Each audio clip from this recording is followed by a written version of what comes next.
கேரள மாநிலம் கோழிக்கோட்டில் விபத்தில் சிக்கி மேம்பாலத்தில் ஸ்கூட்டருடன் தொங்கிக் கொண்டிருந்த நபரை தீயணைப்பு வீரர்கள் பத்திரமாக மீட்டுள்ளனர். இதுகுறித்த கூடுதல் தகவல்களை செய்தியாளர் சிவசபாபதி வழங்கிட கேட்கலாம். சிவசபாபதி, முதல்ல இந்த விபத்து பற்றிய விவரங்கள் என்ன?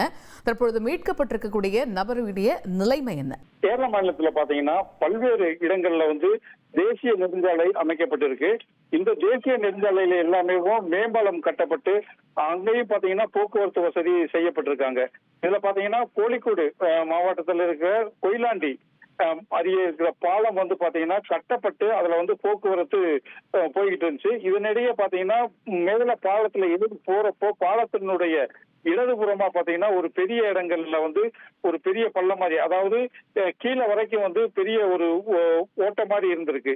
இதுல பாத்தீங்கன்னா ஸ்கூட்டர்ல போனவர் இது தெரியாம வேகமா போனவர் அந்த ஸ்கூட்டர்ல அந்த இது பாலத்துல பிரைவேட் லிமிடெட் கம்பெனி ஆரம்பிக்கலாமா இல்ல பார்ட்னர்ஷிப்ல ஆரம்பிக்கலாமா? எது கன்ஃபியூஷன்?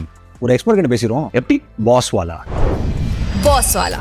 பி தி பாஸ் விழுந்துட்டாரு. இதுல பாத்தீங்கன்னா பாலத்திலையும் இல்லாம கீழையும் விழுகாம பாத்தீங்கன்னா நடுவழியில ஸ்கூட்டரோட தொங்கிட்டு இருந்தாங்க. இதை தீயணைப்பு வீரருக்கு தெரிவிச்ச உடனேயும் தீயணைப்பு வீரர்கள் உடனே அவர்களை பத்திரமா மீட்கப்பட்டிருக்காங்க. இவருக்கு சில காயங்கள் மட்டும்தான் ஏற்பட்டிருக்கு. இதனால பாத்தீங்கன்னா அவர் ஹாஸ்பிட்டல்ல முதலுதவி சிகிச்சை மட்டுமே எடுக்கப்பட்டு பின்னர் வீட்டுக்கு திரும்பி இருக்காரு. இந்நிலையில அந்த பெரிய பள்ளத்தை யாரும் தாண்டாதவாறு அங்க தடுப்புகள் அமைக்கப்பட்டு போக்குவரத்து தற்பொழுது சரி செய்யப்பட்டிருக்கு. தகவல்களுக்கு நன்றி சிவசபாபதி.